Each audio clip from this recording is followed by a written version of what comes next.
President Trump has arrived in Tokyo this morning on his own upscale version of a South Asian backpacking tour. He was in Malaysia on Sunday and, having apparently agreed the foundations of a trade deal with China, will meet President Xi on Thursday. The Times China correspondent Richard Spencer joins us now. Good morning. Good morning. So what are the big moments of this trip then? What are people watching out for? What's happened so far?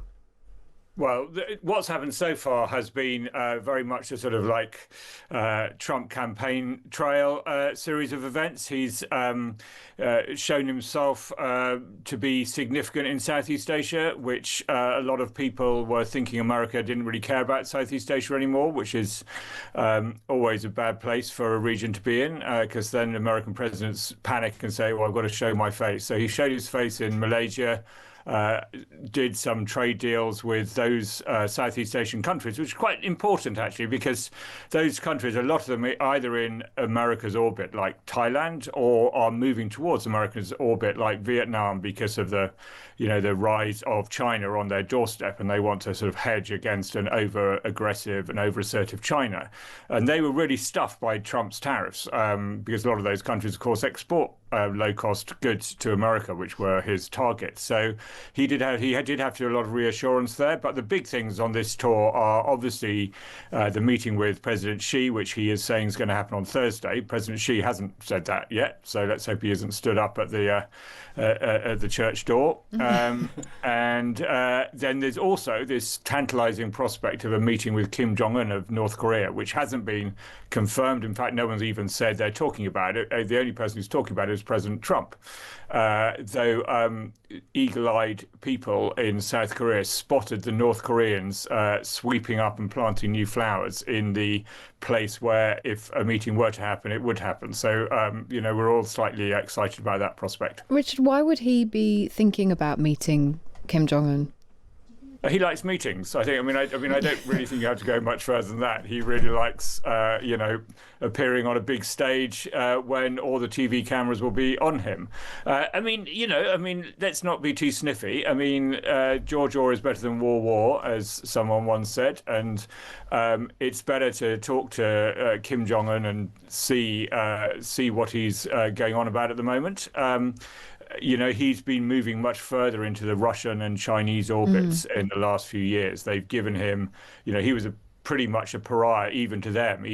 His nuclear posturing was unacceptable. But the Ukraine war and the US-China war of words has really made him an important ally for both those mega powers. And of course, that is a difficult position for everyone because he is so unpredictable. Because North Korea is so unpredictable. It's got nuclear weapons targeted at American Western bases in the Far East, and of course at South Korea, which is a pretty substantial and important Western ally in its own right. Yeah, it would be an absolutely fascinating meeting. I would love to be a journalist who was attending that, if journalists are going to be allowed to attend it or be any part of it.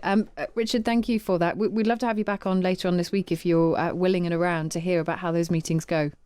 Yeah, absolutely. Great. Thank you very much. That is the Times China correspondent, Richard Spencer. He's been a real expert for us in all sorts of areas, Richard Spencer, over the last 5 years. Let's talk about China, because a trade deal between the US and China is drawing nearer as officials from both nations have agreed an initial framework for President Trump and Chinese leader Xi Jinping to finalise. Speaking to CBS, the US Treasury Secretary Scott Bessent said the framework included a final deal on TikTok's US operations and a deferral on China's tightened rare earth minerals controls. The two leaders are due to hold talks on Thursday in South Korea. Harry Broadman is a former US Assistant Trade Representative and Chief of Staff of the President's Council of Economic Advisers under George H.W. Bush and Bill Clinton. Harry, good evening to you, or good afternoon, I suppose, where you are. Good evening to you from here. Great to talk to you, and thank you for taking the time to speak to Times Radio. I just wonder what you think of the framework as it is at the moment. Is it a good deal for America? Is it a good deal for China? Is it 50-50? What is your impression of it?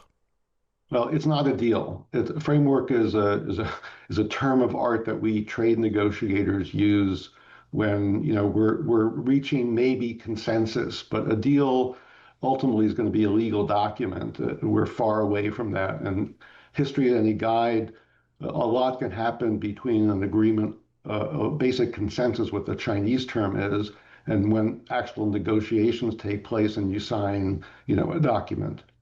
Yes, it's interesting that Scott Bessent has said that it includes a final deal on TikTok's US operations. That has been a very controversial element previously in regard to this. Certainly President Trump wasn't a fan of TikTok. Now it seems to be something which has helped him during his successful 2024 presidential campaign. Obviously there are national security implications as well, but how do you see that being woven in to the trade relationship specifically in regard to TikTok? That's a great question. I was wondering the same myself, because it really is not a trade issue. It's an investment issue, and from the U.S. standpoint, a national security issue. They bundled this together, I think, to make the package look bigger. But this is not the core issue, I think, for U.S.-China trade relations, which really concentrates on rare earths, exports from China to the U.S. It concentrates on what the tariffs, 100% tariffs that Mr. Trump has threatened China with, and whether or not China will continue to export soybeans to the U.S. The absence of which really has devastated the farming community in the U.S. Those are the three principal issues, as I understand it, that are central to this framework agreement. But what ultimately is decided, what's actually inked, and then whether or not these deals will be enforced adequately are a whole other issue. So I would not break out the champagne right now. How are you not breaking out the champagne? But how likely do you think it is that 100% trade tariffs can be avoided, reduced? Is this clearly it's within the United States' interest from a trade perspective and China's as well? Are you hopeful at least it might be a small glass of champagne? I'm mildly hopeful, but don't forget, Mr. Trump, you're sitting in the UK when you're sitting here in the US, and every day Mr. Trump talks about a different tariff, imbroglio. Whether these come to pass or not usually depends on his mood.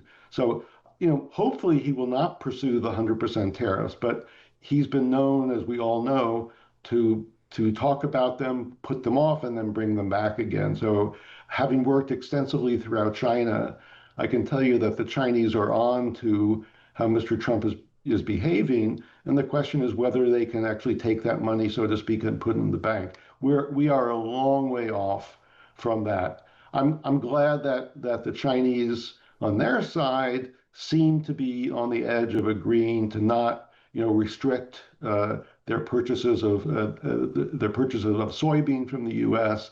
and continuing, hopefully, to continue exports of rare earths to the United States. Those are the three sort of trade questions: the tariffs, soybeans, and the others.